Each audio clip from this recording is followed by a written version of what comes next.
के बाद में श्री भरत लाल जी राम जी के पास में आए। सुबह का समय था। श्री राम जी ने सोचा कि गुरु जी कहेंगे, पर गुरु जी ने कहा मैंने पहले ही कहा दिया, मैं फैसला करने नहीं आया। जनक जी कहेंगे, जनक जी ने कहा मैं किसके बीच फैसला करूं, मैंने पहले ही मना कर दिया। श्री भरत लाल जी खड़े हुए और सोचा कि मेरी माँ ने भैया को उदासीन व्रत दिया है, इनके व्रत में बाधा पहुंच रही है, इसलिए श्री भरत लाल जी ने स्वयं ने कहा कि भैया आज हम विदा लेना चाहते हैं, आज्ञा करिए। श्री राम जी ने भरत लाल जी को गले से लगाया और बहुत सारी भाषण दिए, बहुत सारी शिक्षा दी। श्री भरत लाल जी ने कहा कि भैया मैं आपके सारे आदेश का पालन करूंगा, लेकिन एक आदेश का पालन मैं नहीं करूंगा, अभी से आपसे कहता हूँ। वो आदेश यह है कि उस आपके अयोध्या को प्राण दे करके भी मैं उसकी रक्षा करूंगा, लेकिन राज सिंहासन पर मैं बैठूंगा नहीं, आपके इस आदेश का पालन मैं नहीं करूंगा। श्री राम जी ने कहा कि भैया भले कैसे भी करो, लेकिन 14 वर्ष तक तुम्हें संभालना तो है। श्री भरत जी ने कहा वो सब ठीक है भैया, पर 14 वर्ष तक ये भरत अपने प्राण को बचा पाए, इन प्राणों को बचाने के लिए मुझे कोई ना कोई आधार चाहिए। श्री राम जी ने सोचा कि मेरा भाई आधार मांग रहा है। कुटिया में गए, अपनी चरण पादुका को श्री राम जी लेकर के आए कि मेरा भाई श्री भरत जो है आधार चाहता है। महर्षि भृगु और अंगिरा पहले भी राम जी के चरण पादुका बनने के लिए आए थे। राम जी ने मना किया कि मेरी माँ ने उदासीन व्रत दिया है, इसीलिए मैं आपकी सेवा नहीं ले सकता। तो फिर श्री राम जी ने कहा कि समय आने पर मैं आपको जरूर बुलाऊंगा। तो श्री महर्षि भृगु और अंगिरा का आह्वान श्री भरत लाल जी ने श्री राम जी ने किया है। ऋषिवर पधारे, चरण पादुका बने। श्री राम जी ने अपने हाथ का स्पर्श किया और कहा कि मैं आपको चरण पादुका बना करके भेज रहा हूँ। मेरे भाई श्री भरत के प्राण की रक्षा आपको अपने प्राण देकर के भी करना है। 14 वर्ष में वो कई बार अपने प्राण को छोड़ने की कोशिश करेगा, लेकिन याद रखना उनके प्राण की रक्षा आपको करना है।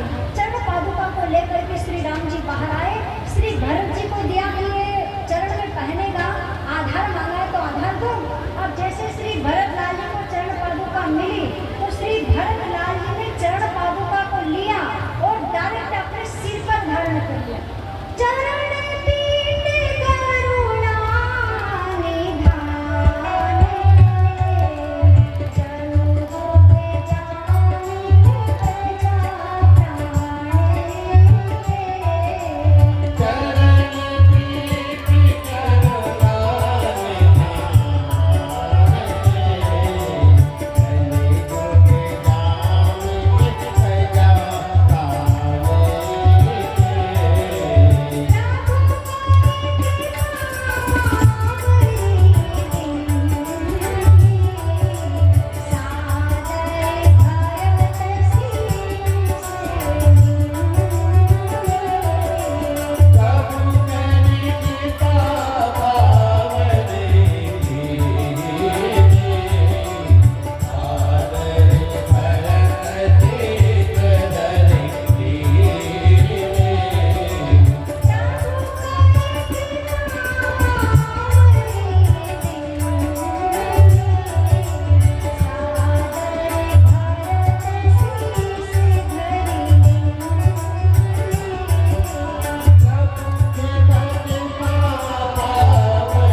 राम जी हंसने लगे कि धन्य हो मेरे भैया, आपने चरण पादुका में ही मेरा अवतार कर लिया है।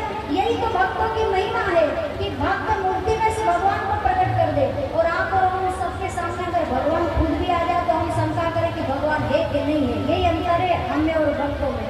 श्री भरतलाल जी ने चरण पादुका शीश पर ली, नाचने लगे कि मेरे सीताराम मेरे साथ में जा रहे हैं। वन में तो ये जा रहे हैं पर मेरे सीताराम चरण पादुका के रूप में अयोध्या में जा रहे हैं।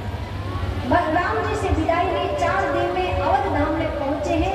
श्री भरतलाल जी ने चरण पादुका सिंहासन पर विराजमान की है और गुरु जी के पास से आज्ञा ली है। माता जी से कहा है कि भैया मैं नंदी ग्राम में रहूंगा, क्योंकि जिस अयोध्या में मेरे भैया श्री राम जी नहीं रहेंगे उस अयोध्या में मैं रह नहीं सकता।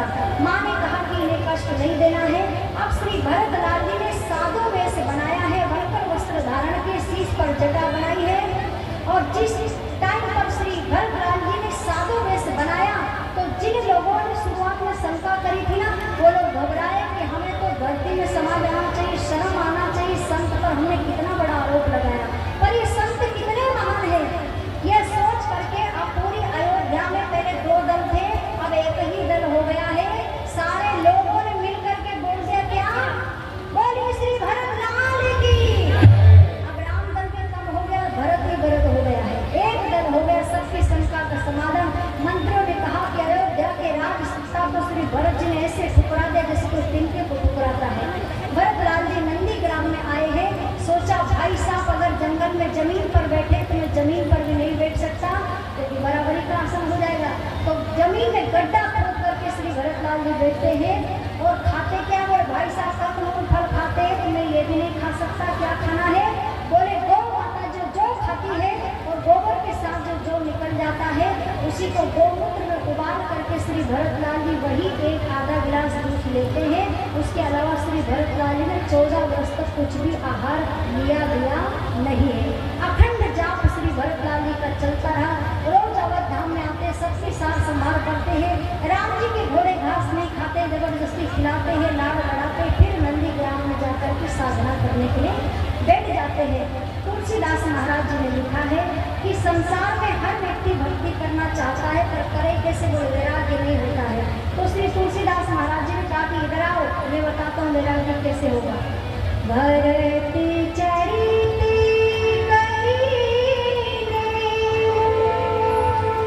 तुलसी जो सादर सुनहि,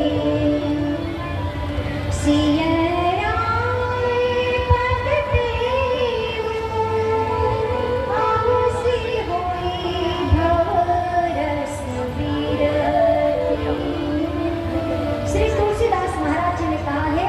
संसार से वैराग्य नहीं हो, भक्ति नहीं प्रकट हो तो सीधे पहुंच जाओ, जो भरतलाल जी की कथा कहे ना श्रद्धा से सुनो, और कोई श्रोता मिल जाए तो श्रद्धा से अगर सुनाना आए तो सुनाओ। श्री भरतलाल जी की कथा इतनी मान है कि इसे कोई भी वक्ता कभी भी कह नहीं पाता है, लेकिन टूटी फूटी वाणी में बाबा हनुमंत जी की कृपा से जो हो जाता है, तो जो भी श्रोता मिले उसे सुनाओ और वक्ता मिले तो उसे प्रेम पूर्वक सुनाओ। श्री भरतलाल जी की कथा का महत्व इतना है कि आपने 9 दिन तक श्री राम जी की कथा अगर नहीं भी सुनी है और एक दिन श्री भरतलाल जी की कथा में आपके पुण्य से अगर आप पहुंच गए और भरतलाल जी की कथा सुन ली तो 9 दिन की कथा का फल आपको इस एक कथा में प्राप्त हो जाता है। इतनी महिमा श्री भरतलाल जी की कथा की है। तो श्री भरतलाल जी की कथा को हमने संक्षेप में गाया है, समय के हिसाब से छलांग लगानी पड़ती है, सो लगानी है। कल की कथा आगे बढ़ेगी। आरती वाले आरती की तैयारी करें, तब तक हम 2 मिनट श्री राम जी का संकीर्तन करेंगे। श्री राम जय